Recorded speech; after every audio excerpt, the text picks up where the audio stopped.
Hey, all, before we get started, we wanted to remind you that we have our new Patreon rewards up and ready for this year.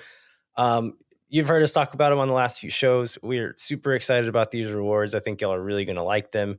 As far as like other reasons to support shows like ours, like media is kind of in a weird spot in the world right now. And so you used to have kind of your beat writers who would cover teams and write in the newspaper for a big publication. And all of those kinds of institutions are just kind of disappearing. And so when we talk to these guys covering MLS for Apple TV, we've had many of them tell us, like, I listen to your show when I'm going to call an Austin game because I know that your shows, like small shows, local shows like this, are the people who have their fingers on the pulse of these teams, of these local teams, and are going to know way more than I could ever do watching a few games and kind of doing some reading online. So if you want to support that kind of media, and if you see value in what we do and have a few bucks to throw in towards that, we would greatly appreciate it and be forever grateful. And Landon's going to give you like the reasoned appeal. I'm going to say I have a 6'2", 270-pound 14-year-old. Costs a lot of money to feed him, and that food is not cheap at Q2 Stadium. And like basically the Patreon budget is also our like family soccer budget. So, you know, you're putting pepperoni rolls in the mouth of Jackson Bentley when you subscribe to our Patreon. All right. Yeah. Join the Patreon, patreon.com/MoonTowerSoccer. We'll get back to the show now. The presenting sponsor of Moon Tower Soccer is FVF Law. To find out what makes FVF a different kind of injury law firm, you can visit fvf.law. Hello, friends. Thanks for listening to Moon Tower Soccer. This week, we will review an ugly but effective game plan in Vancouver. We'll look over MLS's new detailed roster reports and tell you what we learned from them. We'll discuss Dani Pereira's trip to Venezuela and what that means, and we'll be joined by MLS Season Pass's Tony Husband to preview the FC Dallas match. My name is Landon Cottom, and I'm joined, as always, and once again, by Mr. Jeremiah Bentley. Jeremiah, always, good to have you back. Yeah, it's good to be back. Hey, everybody, I'm Jeremiah Bentley, and I'm happy to be back on the show. Last week, I was in Memphis for a conference, and then I was in Amarillo, where I bought this attractive Amarillo Sod Poodles t-shirt, which apparently that's supposed to be another name for a prairie dog. But as someone who grew up Fake in news. generally that part of the state, nobody's ever really used the term sod poodle for a prairie dog, right? Yeah, I had someone ask me that because like Lubbock is home to a place called Prairie Dog Town. It is like, I think it's a place where as people are cultivating farmland, they would have someone come out and they didn't want to kill the prairie dogs. And so they'd have them come suck them out of their holes with a vacuum and then go set them loose in this like preserve, essentially, where I think it turned into kind of a shady part of town where some illicit activities would go on at night on the weekends. But yeah, I never once heard sod poodle until that baseball team was formed. Well, it was the place we stayed. The stadium was right across the street, so it was a fun time. But yeah, I'm not bought into the sod poodle thing. I forgot they played against the Midland Rockhounds, which it was probably another made up term for another varmint. So maybe that's what they do in Texas League. I didn't mean to get off that tangent. What I really wanted to talk about was why people should love the Columbus Crew. Did you watch the CCC semifinals with them? I did. That was last week, right? Yeah. Man, I said this on the live show we did a while back, but I really like watching the Crew. They're so much fun to watch this year. So yeah, I do too. I love watching them. I love what Wilfred Nancy's doing. I'm starting to get into the like, how long is he going to be around before a bigger league comes calling with what he's done? But I just, if you're still, and our friends are probably a bigger part of this fan base than anybody, but if you're still like the part of the fan base that refuses to be a fan of the Crew because of some jerks from Ohio that were mean to you on Twitter, like, let's let it go. Your life will be better for it. And they're in the Eastern Conference, so it doesn't affect you at all if they win. All right, let's jump into this week's stories of the week. Where should we start here, Jeremiah? Well, I think obviously there was not a ton of game action. Uh, Austin with 10 points over the last 5 matches. Austin's now up to 6th place in the Western Conference, which is a great place to be. So I think number one storyline is like VAR played a big factor in this match. The first one with Vancouver getting a goal called back, and the second one with the Alex Ring with one of those plays that it seems like almost always ends up being a penalty once it goes to VAR, not being a penalty. So how do you feel about those two calls? Like, do you agree or disagree? Yeah, I came out of the night feeling fairly fortunate and lucky. Um, I changed my tune a little bit on the rewatch, and then also I'm curious how much this affected me as well. So I watched the game live in English, and when I went back on Sunday to do my rewatch, I don't know if this was nationwide or just on my Apple TV account, but the English language replay was not there. And so I did the rewatch in Spanish. And for the second VAR review, the English language broadcasts were saying this is obviously a penalty. Mind you, they call a lot of Vancouver games. And so maybe they had a slight bias there. But the Spanish language broadcasts were saying, like, I don't know, I could see it either way. And so that one, we can get into a bit more of that one. But the first one, I think it's like harsh as far as just like a general justice way goes, because like it hits Pico's arm. It was going to hit Cascante anyway, and probably like maybe even just like had the same trajectory, the same outcome, whether Pico's arm was there or not. But it hit Pico's arm and they scored a goal. I think you have to call it. But it feels just a little unlucky on that one to them. I would agree with that one, and we can. I agree on that one. I was honestly shocked and still like in the rewatch, I was surprised that the ring one did not end up being red. So the next thing is you kind of touched on this, but Austin again, not a really beautiful performance, but an effective performance, picking up a point on the road against a team that is near the top of the table in the Western Conference.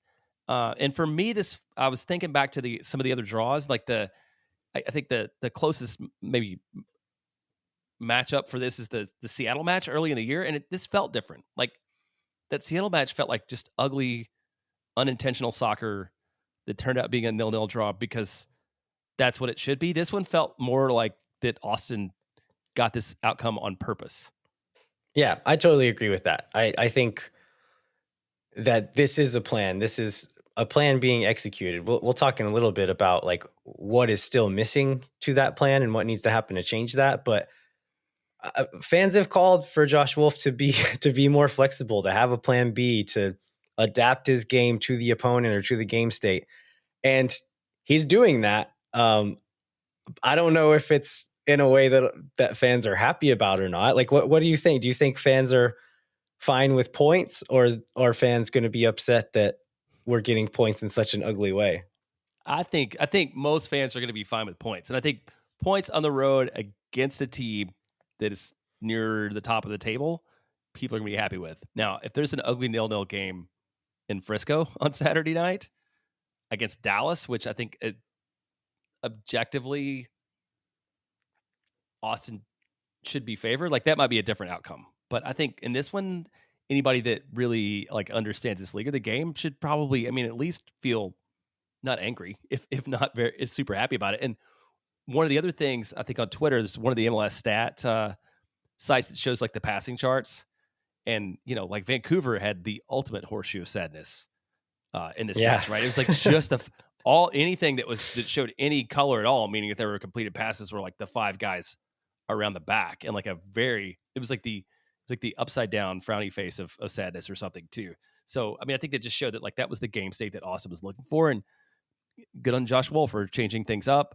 Also, maybe for recognizing, having Valencia in instead of Dani Pereira probably changes the way you play a little bit too, but also good on him for not forcing Valencia to do something he's not good at. Yeah. So I kind of wanted to get into like what is happening in the defense and why it is working, or I guess we can discuss if it is working. Like, do we call what is happening good defense, or is this is this quality defending? So the last 2 years, we'd see Austin defend in kind of a 4-4-2. So 2 pressing forwards with a line of 4 midfielders behind them. And sometimes the wingers would press high, sometimes they would sit a little bit deeper, but the press was often slightly higher than what we're seeing this year. This year, they're defending in more of a 4-2-3-1 shape. Sometimes the wingers are helping press their back line, and we saw that against Vancouver, where they were pressing a little bit, but it was not like an all-out thing. And then sometimes they're staying a little bit deeper, as we saw later in the game, but always more narrow. I think this is a thing listeners can look out for, is these wingers are playing quite narrow in the attack. And whenever they do press, it's inside to out, and they're trying to drive their build-up play wide. And so whenever they play wide, then you see the defensive mids press out towards that sideline and try to force them into making bad plays or having to play backwards. And so I think it's working as such where we're not having to expend so much energy pressing, but still keeping them from doing a lot of dangerous stuff in their build-up play, and not being able, most importantly, to play up the gut. So those wingers are playing more narrow. And then you'll also see our fullbacks are being quicker to jump those wide passes. In the past, you'll often see Austin's fullbacks stay quite narrow, and they're asking the wingers, like as a fullback was overlapping or a winger carried the ball up the sideline, Austin's wingers were having to drop way deep, and they were the ones being asked to defend wide. What we saw against Vancouver is our fullbacks would jump those wide passes, and you would see the center backs and the defensive mids kind of fill the half spaces or fill the space that they left in, and everyone would kind of shift over.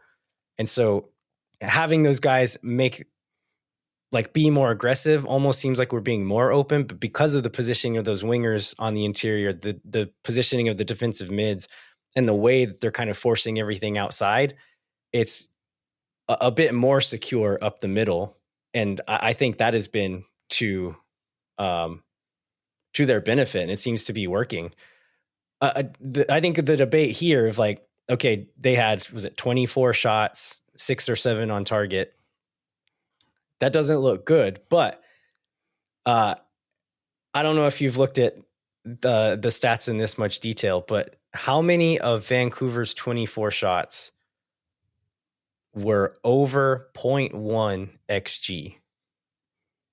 Oh, I have not looked at that. I'm going to go with... Take a guess.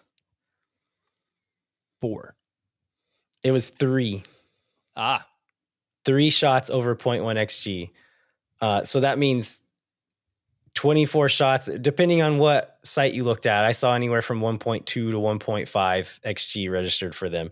That means the vast majority of these shots are very low percentage from not great areas.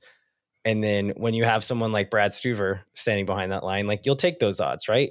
We got a little bit of luck from Fafa Picot's hand, and then maybe a not super aggressive penalty calling referee, I guess. But aside from those few moments, there weren't really many dangerous plays that, like, Brad Stuver was not asked to make the kinds of saves he was even against the LA Galaxy. Right. And I think, we talk about, does the defense work? So now Austin's played 3 straight clean sheets. I think they're already like close to the most clean sheets they've had in a season. 11 matches in. I think it's 301 minutes now without a goal scored. So obviously what they're doing, and that's enough in a row that, like, this is not a fluke, right? It's not like you just got lucky once or twice, or, Brad Stuver is like playing out of his mind and doing, up to this point, maybe more than you can expect to call on him to do. But to your point, like, it's really interesting that Austin hasn't didn't allow the dangerous shots. And so, like, this looks promising long term towards success. Now, the other side of that is Austin only got 4 shots total in the match and only 1 on goal. And I don't even honestly remember which one that was. So it's the Rubio. Oh, it's a Rubio goal early on. Early. Forgot about that. Yeah, early. So can Austin sort of have both sides of this coin, or is it just Is the attack always going to suffer when Austin's playing defensively this way? Yeah, I mean, I like theoretically, yes, it can improve. They can add some offense to this game plan, and like, yeah, the defensive structure, the defensive discipline is great, but I think where they can add a bit more threat to this game model is one of the things is Dani Pereira is going to help this problem. I think having him there, just the ability to give the ball to him, he can often evade a player or two. Also, and just in our attacking buildup, as we do get the ball, he helps us keep the ball a bit better and move the ball up the field. And then we can kind of settle into our normal attacking game model where we'll keep the ball a little bit, we'll move it. And Dani Pereira helps that a lot. I think the other thing is better attacking players help solve this problem. Whenever we win the ball, we play the ball forward or play a ball over the top. We had some moments where we did get guys in some decent areas or decent transition moments, and we were just never able to do anything with it. Like, so looking at next week or any game in the future, we're getting Dani Pereira back. We'll talk about Dani some more later on in the show. He should be back. That should help. I think the other thing is not happening next week. Like, we have what we have in that regard. So that's where I'm a little less hopeful is like the defensive structure, defensive discipline. That's a thing you can teach. That's a thing you can drill in training. Being able to beat a guy 1v1 in transition or being able to play the right pass in transition, like that's harder. You're relying on talent a bit more than, and that's a thing we're a little bit light on in certain parts of the pitch. Yeah, I think like a guy like Hyder Obrion, which I love, I think he's a great example of that. Like, obviously, he's a limited player, and he's going to have games moments when he looks great, and he's going to have games and moments like he did against Vancouver, where he basically looks lost, and that's just kind of what you get with him. If he was as consistent every game as he has been in one or two games this year, he would cost a lot more money, and he would have not been available to us in the market. And like, hopefully, he's not a guy that starts every game when a more talented team, but he still has his moments too. So, do you want to go ahead and take a break and then get into more details of the game? Yeah, let's do it.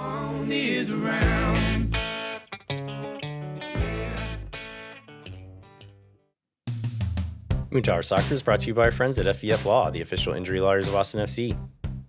FEF is a different kind of personal injury law firm dedicated to community, transparency, and client education. And they have their own podcast called Summary Judgment, so check it out wherever you get your podcasts. You can go to FEF.law to find out what makes FEF a different kind of injury law firm and why understanding your legal options can dramatically change the outcome of a case. Once again, that's FEF.law. Amplify Credit Union is a member-owned financial cooperative that served the needs of Central Texans for over 5 decades. As a credit union, Amplify has no shareholders or parent companies. That means more of your money stays in the community. Amplify has been the home of fee-free banking since 2022. Their free checking accounts come with 0 overdraft fees or minimum balance. That means Amplify's free checking accounts help you get more mileage from your everyday spending. Amplify membership is open to any Texas resident. Learn to trust your bank again at Amplify Credit Union. To learn more and to register for free parking at the Amplify Esperanza branch on game day, go to www.goamplify.com/moontower-soccer. Moon Tower Soccer is also brought to you by Tony C's Pizza and Beer Garden, serving New York-style pizza, which is my favorite style of pizza, and authentic Italian, open in Round Rock in front of Del Diamond and on Anderson Lane near Shoal Creek Boulevard. The Anderson Lane Beer Garden is just 2 miles from Q2 Stadium. Stop by for a pizza and a pint before all this year's home games. And with TVs on every wall, it's the perfect spot to watch all away games. And as we say on every show, it's very important, but they play all Austin FC games with sound on. They do that with 30 beers on tap. It's a couple weekly specials we want to talk to you about. 2 for Tuesday. Every Tuesday, 2 pizzas for the price of 1, and Pitcher Perfect Thursdays, where you can get half-price pitchers of beer every Thursday. Dine in or pick up for lunch or for dinner at Tony C's Pizza and Beer Garden. Check them out online at tonycsbeergarden.com. All right, we are back. We're going to dig into some more details of the Vancouver game. So, Jeremiah, let's walk through some of the pre-game narratives here. Sure. So I think one thing is no Dani Pereira, which is not uncommon for a match in Canada, but the reason that he was gone this week is a little bit different. We'll dig into that in the news bit, including an Instagram analysis, which feels like a little bit of a swing tower thing, but we can do it too. And really, the lineup is typically been a question, but this year it's been relatively settled when everybody's healthy. So I don't think that there was anything that was like unexpected or surprising about it. So I I think think like the especially winger spots was the only thing that seemed to be even kind of up in the air to me for this one. yeah. So we end up with Stuver, Biru, Heinzike, Hedges, and Gallagher. Ring, Valencia taking Danny's spot in the midfield. Driussi, then Obrian, Rubio, and Rigoni. And that doesn't seem that surprising at all either, especially with Owen Wolf coming back off injury. He did get a little time, but I'm not surprised to see him not start. Did Väisänen? So he was back. Did he end up? He may end up making the bench, right? I know he didn't play. Yeah, that's right. He was on the bench. They ended up not making any center back subs, so who knows? I'm guessing Hedges would still be the first off the bench, but good to see him there and available if we do need him at some point. Yeah, and then I think the other question would be maybe there's been times in the past when Driussi has not played on turf, but I didn't hear any talk about that this week either. So it wasn't, especially with Danny. It's not surprising at all to see him there. So I think Austin rolls out a pretty standard lineup. We talked about not a ton of exciting moments this match that we didn't cover in the opening. Maybe the Rubio, like Austin's best attempt. Do you have notes on that one? Yeah, I mean, it's really the only like proper chance we got all game. It was a turnover off of a throw in, a Vancouver throw in. We head it back. It ends up popping up into the air into the box, and Rubio goes into a physical battle with one of their center backs. I can't remember which one it was. But like the center back had a pretty strong hold on him, and Rubio is pushing back on him. I think the center back decided like, I need to let go or this is going to turn into a penalty pretty quick. And Rubio is able to kind of chest the ball down and get a pretty strong shot off, but he hits it right at the keeper. But yeah, after that, it's again, 3 more shots for the rest of the game and none of them very dangerous at all. Super productive. Yeah. So it was what, 2 in each half. But it's just the way that Austin was set up to play in that one. Notably, I mean, Fafa Pico was very active on the Vancouver side of things, but Austin seemed to cover him up pretty well. Gosh, on the Austin side, on the offensive side of things, we kind of touched on how limited Obrian is. Like, did not see a lot of excitement out of anybody in the attack. No, there was. I mean, strangely, the player who I like on my rewatch that I was most excited about in the attack was Guilherme Biru. He, not that he stood out, and this is relative to expectations of the position he plays, but he did some stuff that was encouraging to me and just like gives me, I guess, continues my faith that he is going to become, and maybe already is, a quite good MLS fullback. He hits a few long diagonals to Obrian, where Obrian's kind of staying wide as they're playing on the left side. Obrian's up against the chalk line on the far side, and he hits a dime and just hits Obrian on the chest.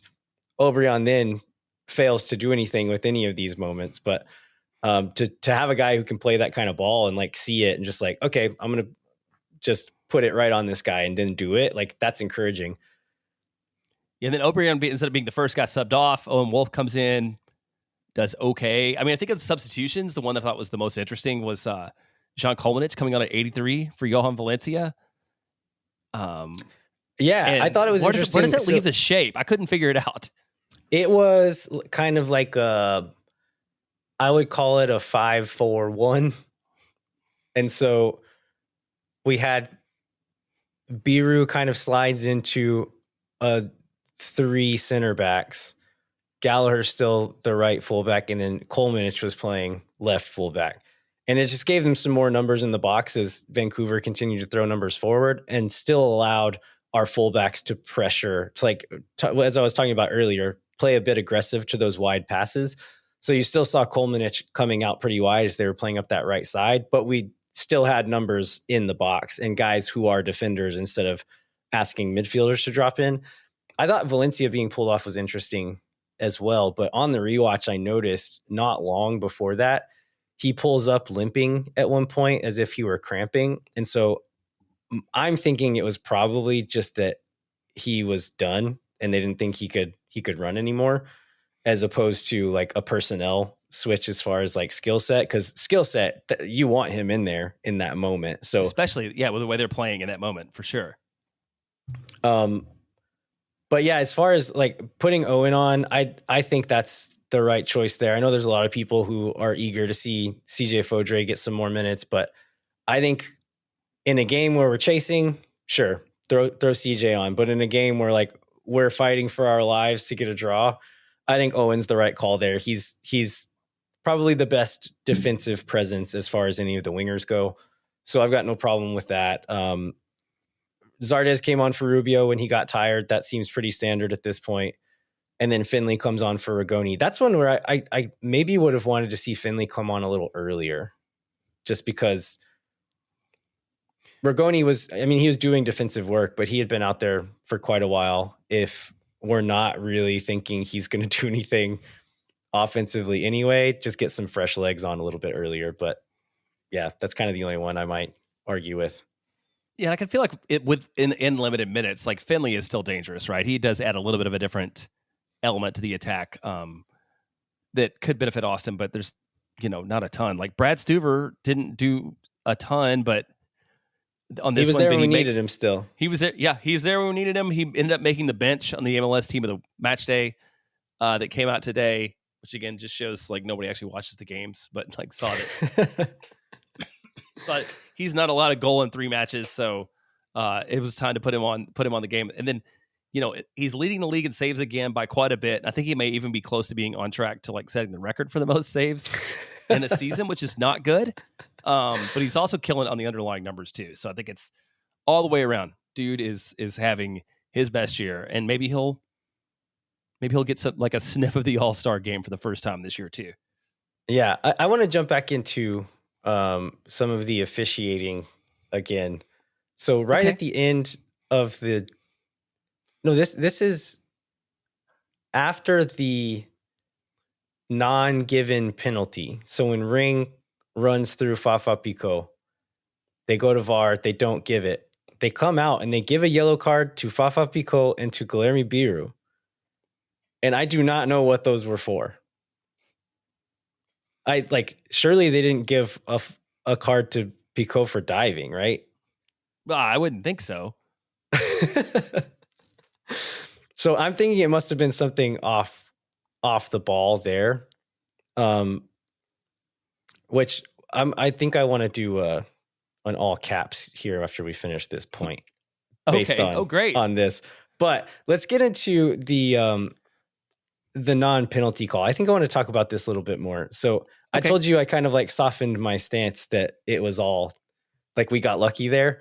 After you watch it, this is a moment where Stuver comes way off his line to kind of like sweep or keep a ball that was played over the top, but he doesn't hit his clearance cleanly and it stays low and goes straight to a Vancouver player.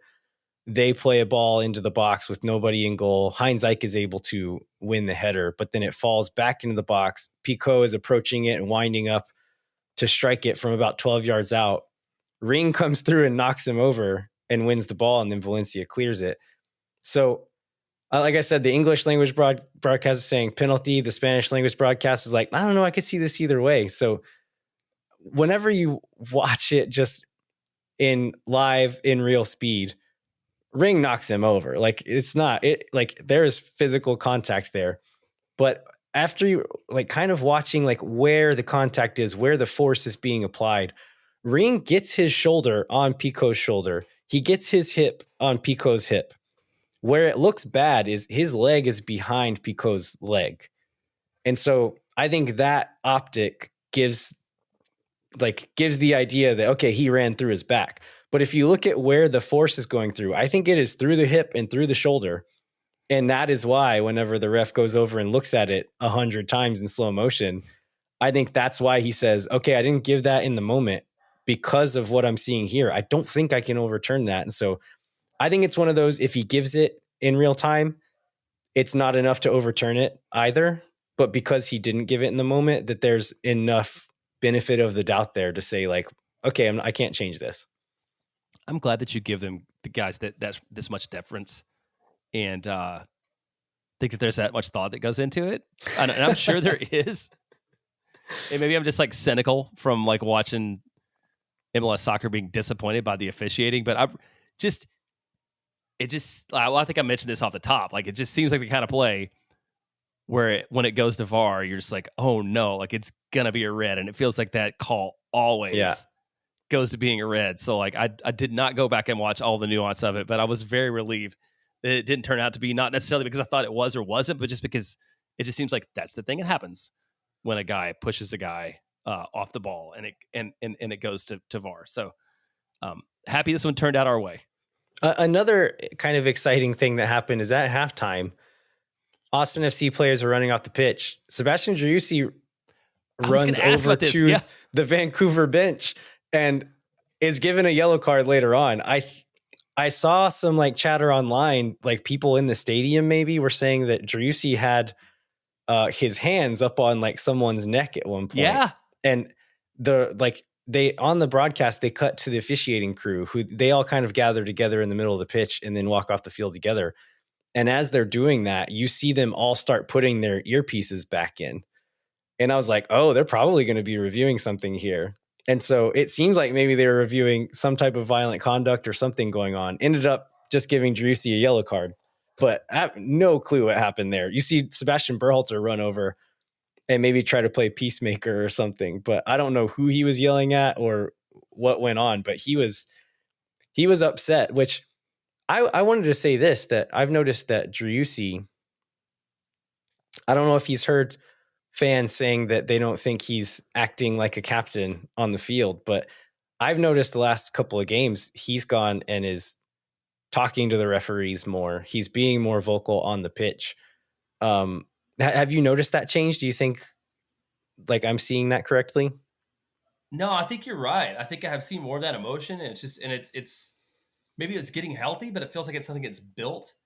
Like maybe it wasn't necessarily like there at the start of the season, and maybe it's because, like I said, because he was out. But yeah, it seems like there's been more passion out of him, and maybe it's also like the play has improved too, so maybe they're connected to each other. But it is good to see that out of him. So Jeremiah, I think this is a thing I've complained about before that I thought was getting better, but I'm going to talk about the Apple TV broadcast, and I'm going to go all caps. Oh, nice. Because that was a very mild lead into all caps until you went like all caps. So go for it. So I don't know if you've noticed this, but a lot last year, there would be, I think they're trying to make the broadcast more interesting by cutting away to like a close-up of the coach, or if they're talking about a player, a close-up of the player. I'm fine with all of this. I'm on board with all of this. But what I'm not fine with is a 10-second long close-up of a coach when they're not doing or saying anything and the ball is in play. There were several moments in this Vancouver game where the ball would be in play and like, yeah, if you mention Josh Wolf, cut away to Josh Wolf for a second and a half, go back to the field.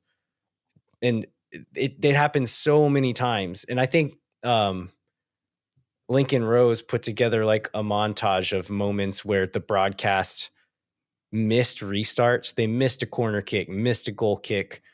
He did that last season. And I noticed this year that it had gotten better. I don't think it's been as bad, but this Vancouver game was pretty bad about this. And just, it feels like they're trying to make the broadcast more exciting for casuals, but I don't think that's the way to do it. Like we've seen NBC, when they got the Premier League rights, they treated people like they were soccer fans, and they didn't dumb it down, which I think Fox dumbs it down quite often when in their World Cup coverage. Like cover it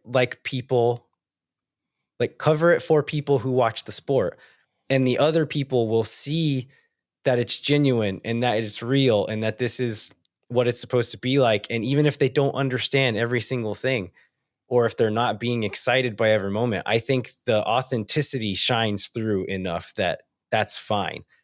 And then you don't piss off your most devoted customers by like not showing them the sport that they're tuning in to watch. And like, I understand, like in part of it, maybe these guys, like the production crews, don't know soccer, don't regularly cover soccer, and they think like, oh well, okay, if in a basketball game they throw the ball in and the point guard's just walking it up the field or walking up the court, like, yeah, that's maybe if you miss 2 seconds of that, it's probably not a big deal.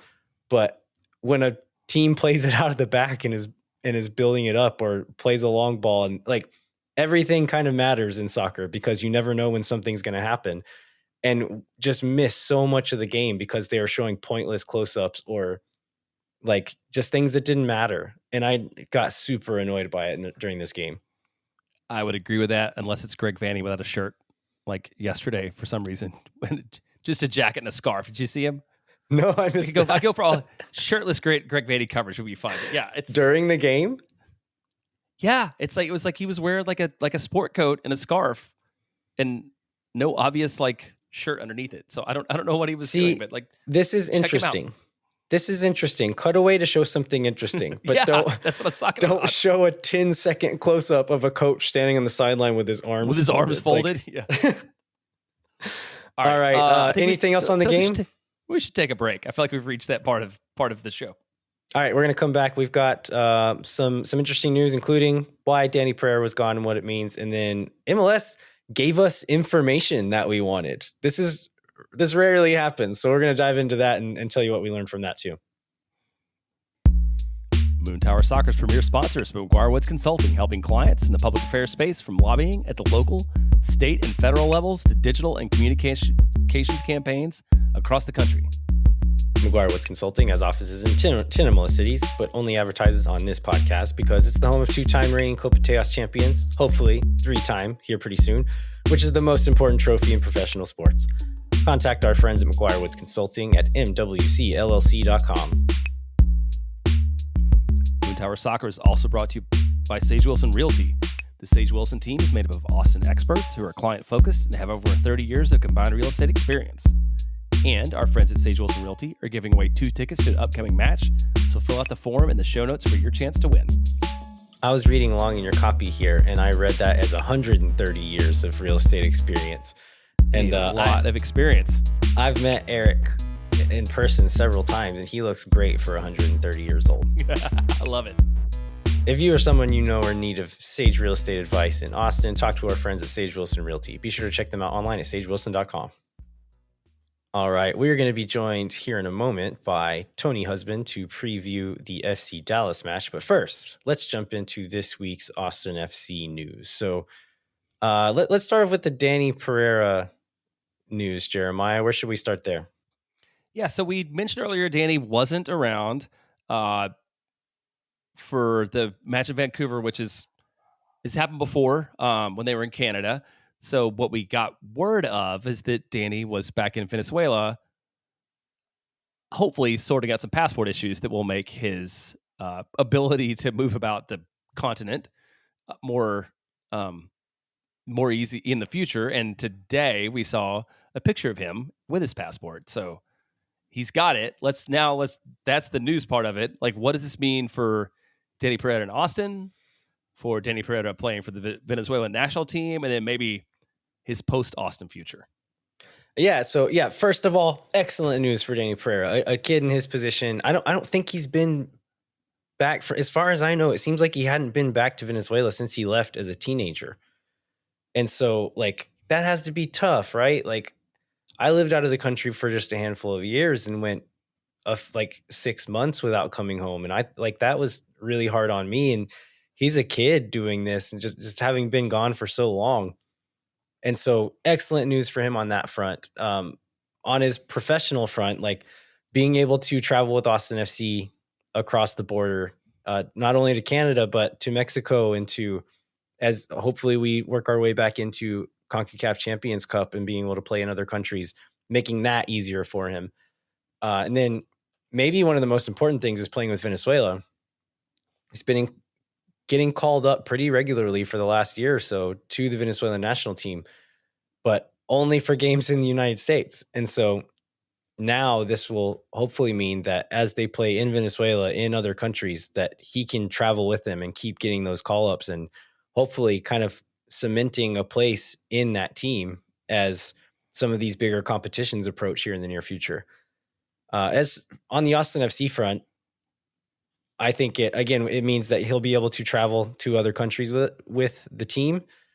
And then also, if Austin FC ends up deciding to trade him within MLS, I think this is more valuable. But then also, if they sell him abroad, him being able to like have confidence that he'll actually be able to go to that country without any trouble. That's great news as far as just his transfer value as well, and freedom of movement. Yeah, it's great news all the way around, and he will be back in time for this match in Dallas. So it was a sort of one time away. We'll get him back and get to see him on the field again soon. The other news that you hinted at is MLS has a long history of being, what's the opposite of transparent? Opaque? Is that what it is? Sure. Being opaque? Good. Sure. If I'm wrong, somebody will tell me. With roster details. And last week, the league put out club roster profiles for every team, including who was on the senior, who's on a supplemental, contract status, option years, all these things that we've always basically had to guess or speculate about. Other than salary, they've all officially published what this looks like in the spring of 2024. So we got, as of May 1st, a good look into where everybody stands in Austin. So, like, what were some surprises or highlights for you? I think there's a few like kind of key areas to look at as far as like what we learned. I think we can start with TAM players. And I'll get into why this is so important here in a moment. But the players who are listed as being on TAM salaries are Cascante, Hedges, Vicenen, Zardes, which we knew all of those. Just if you look at their salary, they're all above or at least very close to with Vicenen. I'm not sure if his is above, but very close to the max salary budget charge, which is like that DP threshold. If you go above this, you're either a DP or you can use some TAM to buy them down to that DP level. The one that we didn't know about was Johan Valencia. I think, do you remember what his salary is? Is like 450, 500, something like that? Something, yeah, something in that range, but definitely below the salary budget maximum. Right. And so that is one that we didn't know about. And initially I was thinking, oh, maybe he hit some bonuses or had a pay bump built in. But what it probably is that he's always been a TAM player. And that has to do with his transfer fee. Your salary budget as a player is your salary plus your amortized transfer fee over the span of your contract. And so whatever that transfer fee is split across Valencia's contract probably was enough to put him over that threshold. So he probably always has been a TAM player. I think why this is important is there's been a lot of speculation and a lot of like hoping that Austin FC will buy down Alex Ring from his DP contract, make him a TAM player. That opens up a DP spot with those new roster rules coming in this summer. I think it was always likely that there was enough TAM. Just again, looking at the salaries on this team, it was always likely that money was there. But I think this kind of confirms it with we know what these salaries are. We know that a lot of them didn't have transfer fees. There's probably quite a bit of TAM that we could use on Alex Ring if they decide to go that route. So I think that's excellent news. I think the other thing, sorry, go ahead. We'll just talk about who's TAMable. That's a term. Is like we learned that Emilio Rigoni is not. We already knew that, though. Which has kind of come up. Well, people asked about it. The answer that we got from Burrell about whether he could be bought down or not was that we don't have TAM available, right? But if you look at the rules, though, his salary is just too high. You can only use $1 million TAM on a single player in a single season. And because his salary is like over $2 million, it essentially means like if you make more than $1.7 million, you are untammable. You can't be bought down. And that's his salary is well over that. So yeah, he was never going to be able to be bought down. Okay. Well, who were you going to talk about then? I want to talk about buyout candidates. Okay. Well, one more. And I I want to think go with one more player before then. Then I was a little bit. Do we know that Matt Bersano was on a supplemental? Like I've always thought he was secret. This ties in. This ties into my Okay, buyout go for it. candidate thing. So looking ahead of like, okay, we need to create some senior roster spots in order to bring in some more moves this summer. Looking through, I don't think there's a lot of candidates that like make a lot of sense. Matt Bersano is one who did, because we thought he was on a senior roster spot and is almost certainly never going to play this year. And so not ideal to not have 3 keepers on the senior roster, but if you want to make some real moves this summer, you have to open up some senior roster spots. Matt Bersano being on the supplemental roster spot means that we do have that extra senior roster spot available, and that he does not count towards our salary budget. Supplemental roster spots do not count towards the salary budget. So I think that means we don't need to buy down Matt Bersano. We don't need his roster spot. We don't need the extra salary space. So Matt Bersano can just stay in the supplemental roster the rest of the season. Yeah, I think it's right, because if I'm looking at this right, I think we have 18 senior roster players. And is that counting Musa Gite? Yeah, it's 19 with Gite, 18 without Gite, who's listed as unavailable. And so he's sort of outside of it altogether. So yeah, this like Austin doesn't have to make that move in order to get themselves additional flexibility, which seems like a good thing. Yeah, and so that brought up in my mind, like, is Gite a candidate to be bought out? His loan will end this summer. And so Austin, like, he'll technically come back onto Austin's books for the rest of the season. And so I could see them buying him out, but he's playing quite well in the Turkish second division. So you'd have to think that someone would take him off our hands, if not on loan for a small transfer fee. And they can just kind of get rid of him without having used the buyout, and maybe even get something in return for it. So they can use it if they need to, but it kind of seems like they won't have to. It doesn't seem like they want to do that with. That's right. I mean, that points fingers all back at Emiliano Rigoni.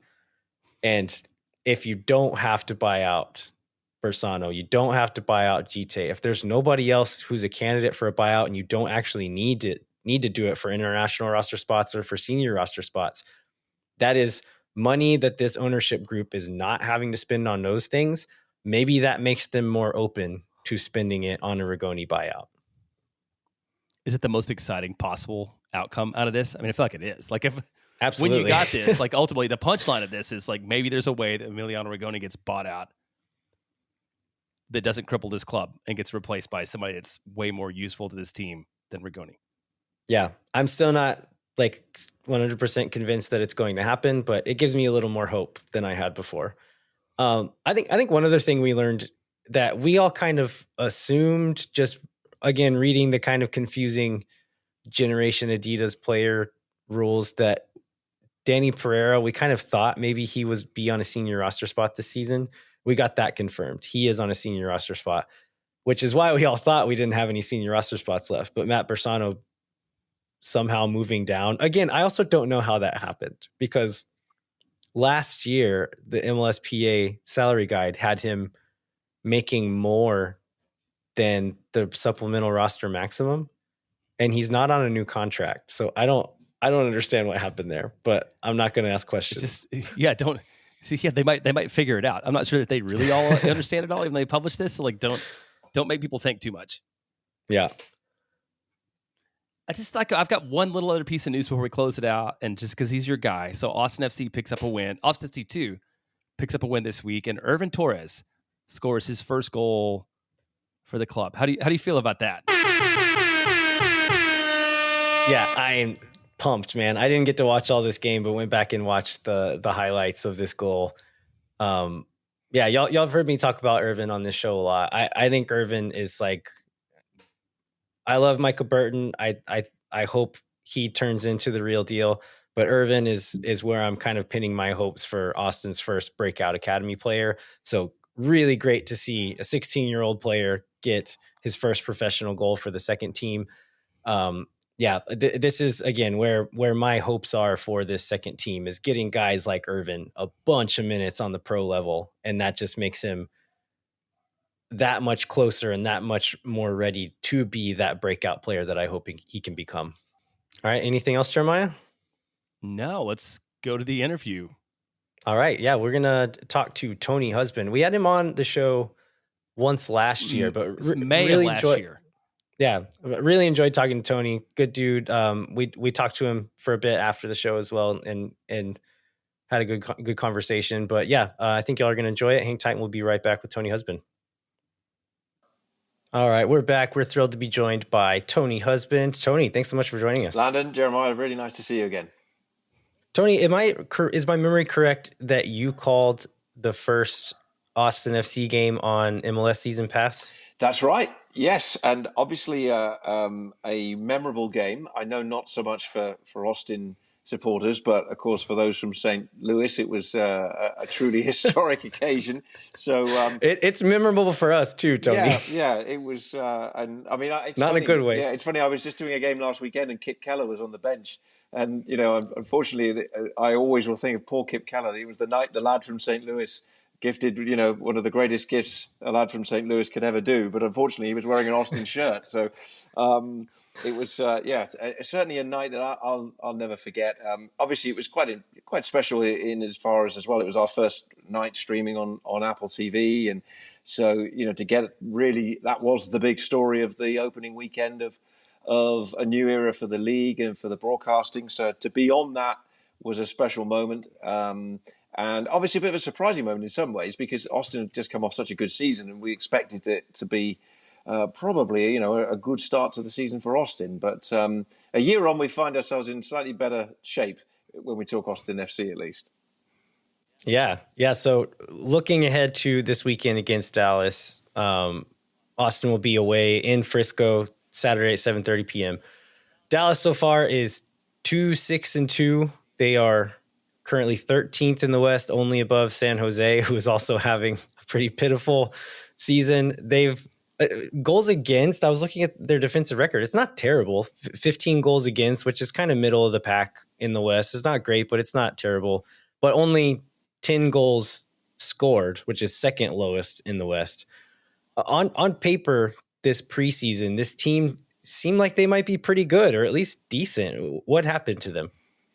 Well, I think, like so many teams, when you can't put your very best 11 out on the field, it's challenging. They've been dealing with injury problems for Jesus Ferreira pretty much since the beginning of the season. Musa has come in and has got a big price tag, of course, on his shoulders. And he's got to learn the system and how they want to bring the best out of him. And is the system bringing the best out of a big, tall target man kind of striker like him? I think the secret really for Dallas is they will have to have a bit of patience, because Velasco, who for me is an excellent player, Alan Velasco, is obviously on the long-term injury list as well. So until they can get their very best group out there, it's going to be difficult for them. But of course, time is not always something that head coaches have. And I think there's no doubt that Nico Estevez is feeling that he's on a warm and increasingly hot seat as the head coach. So Dallas need to start getting some results. I mean, they've turned it around a little bit in recent weeks. I saw them get a creditable kind of result in St. Louis, which they could have won, probably should have won if it wasn't for Roman Berkey. They've also held Seattle, and they got their victory over Houston, Copa Tejas result at least for them. But then it was kind of a return to form when they went to Toronto. So they're not in a great place. And the question, I suppose, coming into this weekend now is can Austin capitalize on that? Yeah, you mentioned some of their players who are missing. One who's been here all season but had a really slow start is Pejar Musa.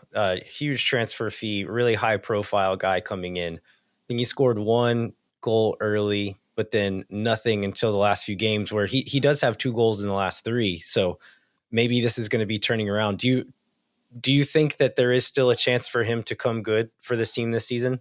Yeah, most definitely. I think Major League Soccer is a tough league to adapt to. I look at a team like Nashville at the weekend, who Sam Surridge, got a hat trick playing for them, and it's taken him some time to adjust to the league. This is not always a league that you'll see a player just come in and hit the ground running in. It takes time to adapt, sometimes the physical nature of it. Sometimes as the year wears on, of course, as well, the climate becomes a big issue. Not that should have been a massive hurdle for Musa in these early weeks of the season, played through the end of winter and into spring. But nevertheless, there's a lot to adjust to.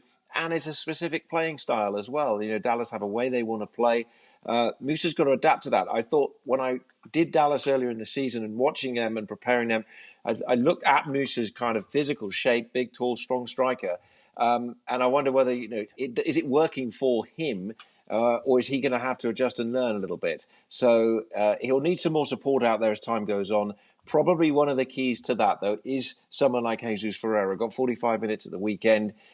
His return could be vitally important for them and could be just the kind of tonic they need to get more out of Musa. But the 2 goals in the last 3 games would suggest his trajectory is upward. It should be, for the fee. So, this may still be a good time to get them because I think he will get better. And Dallas, as they start to get some players back, ought to get better and need to get better too. Yeah, Tony, I wanted to. So you obviously covered this game in England for a long time, and you sort of touched a little bit on MLS in this league. Like, what are the big differences? And we obviously like playoffs versus the fact that not every game matters is a huge one. Maybe talk a little bit about how this league is different from what you called in the past, and is there anything that sort of surprised you about coming over here and now being involved in MLS for the last few years? I think that what continues to surprise a lot of European-based players probably who come over here, and probably some of the South Americans as well, depending on which country they've been playing in, it's just the sheer size of it sometimes. I mean, when you look at the fact that Austin have just been in Vancouver this weekend, these are mammoth journeys, not always the most comfortable ones either. These are not private jets as such. They're taking these players, although they're on the charters now. These are long journeys, and this league is a physical, tough, strong league that has a wide variety of playing styles. I think that's the other thing. You've got 29 teams, and wherever you may go from one week to another, you could be taking on perhaps a European style coach who has a certain way about him. They have an identity about them. The next week, you could be taking on a South American coach who has a wildly different way and approach to the game. We all know about the identities of the likes of, how the Red Bulls play, and then how that follows through places like St. Louis. And then you look at what Miami are doing, and they're a kind of bit of an outlier at the moment because they have a team unlike any other in this league. Look at Wilfred Nancy, though, and the way that Columbus are playing the game and doing so well. So there's a lot of variety and factors like travel. And then as the summer moves in, the climate cannot be underestimated, particularly for most of those players who come from the more northern parts of Europe as well, who come across, find themselves in Houston on a night where the heat index is saying it's 108. That is extreme for many of these players. So that there is a big culture shock for a lot of players in this league. And that's why some, I think, take a little longer. And if you've got a big price tag on your head as well, though, the expectations is that you're going to be doing it from the off. And a lot of players find that they just struggle to do so because there's so many of those different factors. We interviewed Ruben Gabrielson that season that he was here, and we asked him about the heat and the travel and all of that. And he was talking about how hot it was in Houston when they went down there. And he was joking at the time that he said, I'm not going back. I'm not going back to Houston.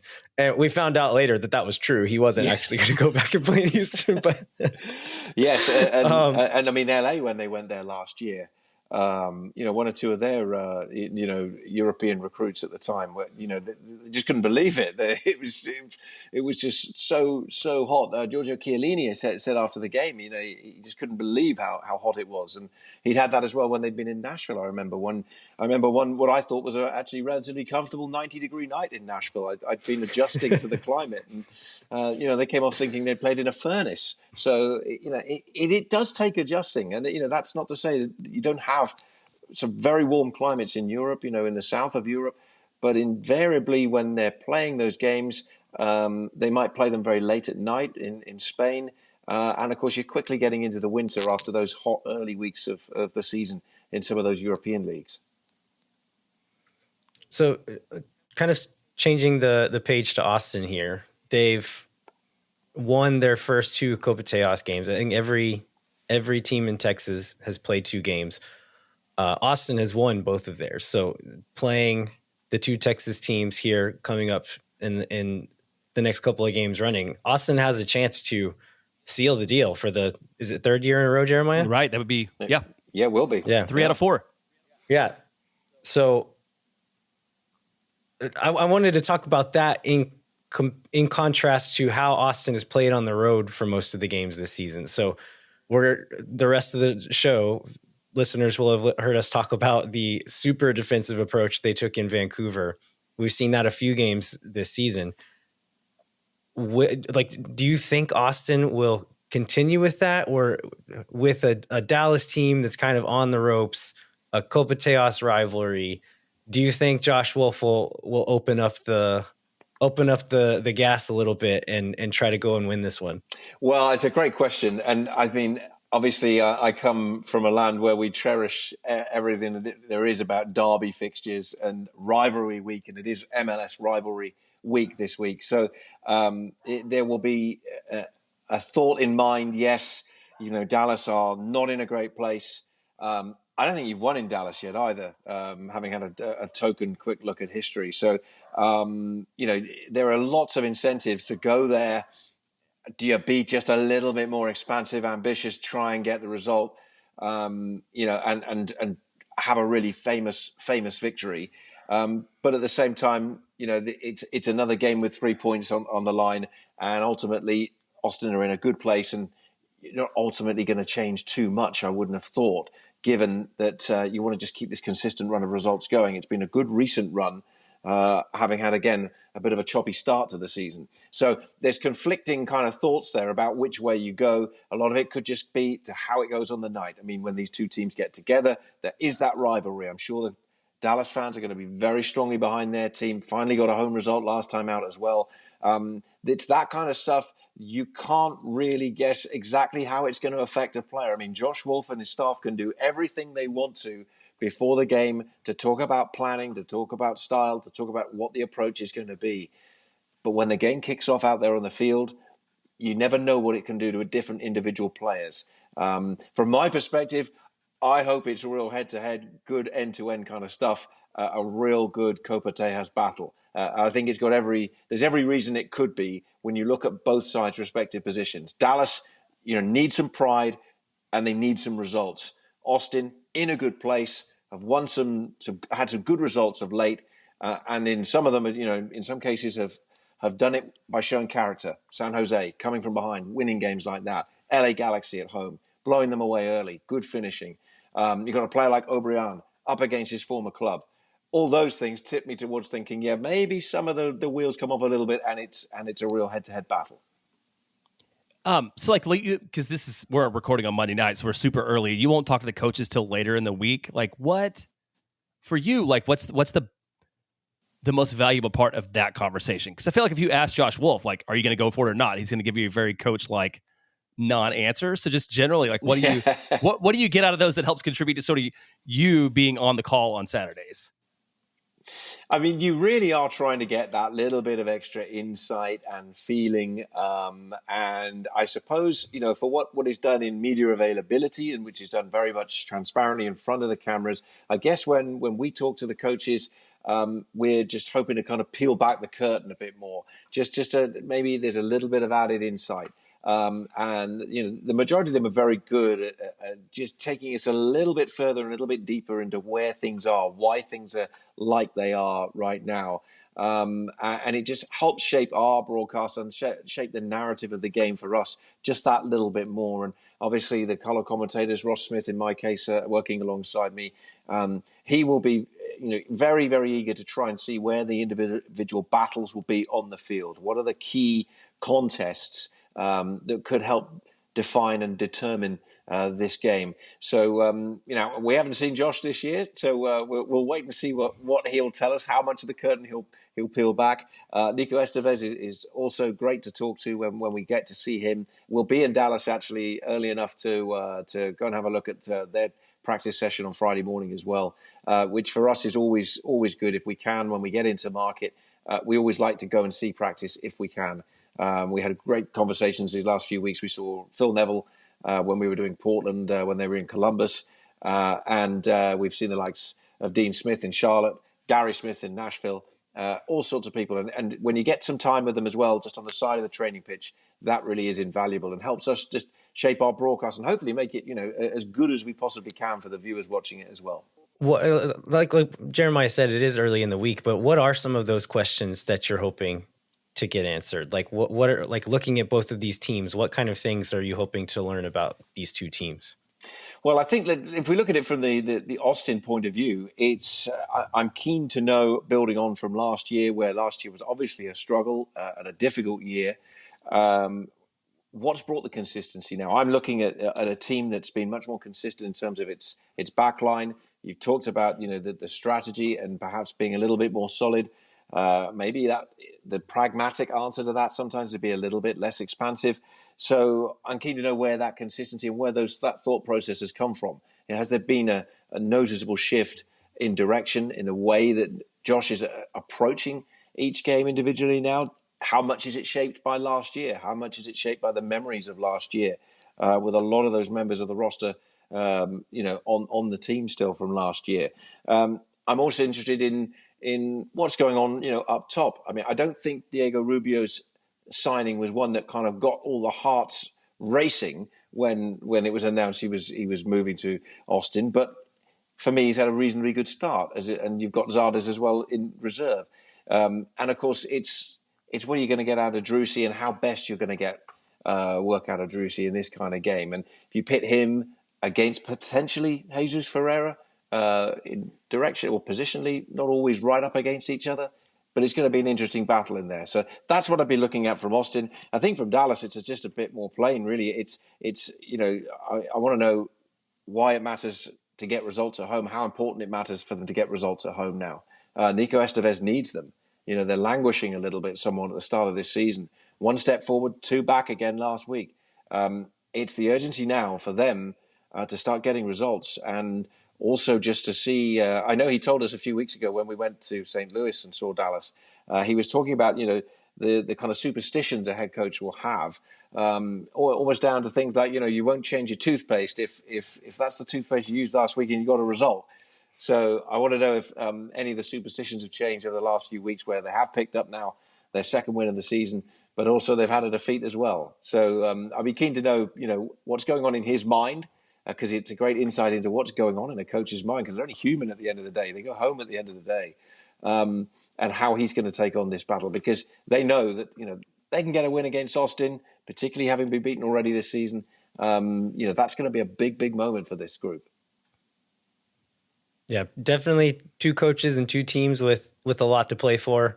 Hopefully that means an exciting game, but I think there's a good chance it also could mean a 0-0 draw. A 0-0, don't give me a 0-0. I tell you what I don't want. The only thing I don't want, having seen a 0-0 with Dallas already, so I don't want a second Dallas 0-0. But also, it must be coming up for it. It's about a year since Ross and I had a long night sitting in the commentary box at Toyota Stadium as the Dallas-St. Louis game was stopped in the 50th minute for bad weather. And then we actually had to come back about a month later to finish the final 40 minutes. That's what we don't want. And I know the weather's been pretty inclement. Yeah, we don't want that. So no, we want some of this bad weather that we're seeing across the country kind of move out the way by the weekend. And we just want to see a really good Texas derby. I'm going to go. I think it'll be good. I think we will see some goals, and it should be an entertaining game.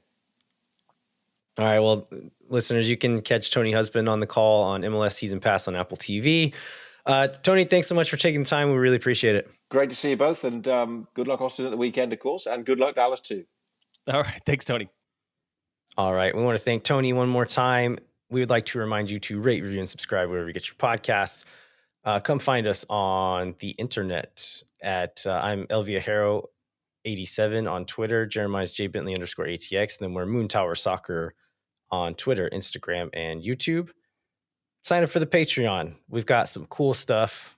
We're going to get together and send it out. That's right. Soon. So sign up soon, and you'll be in that first batch of stuff getting sent out.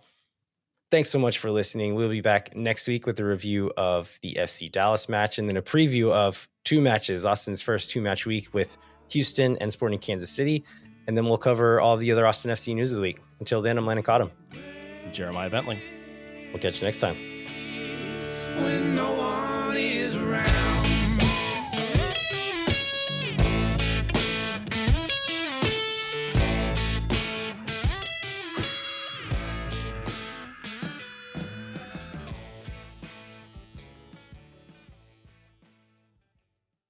Think for nothing, you never. La gente. Oh my God.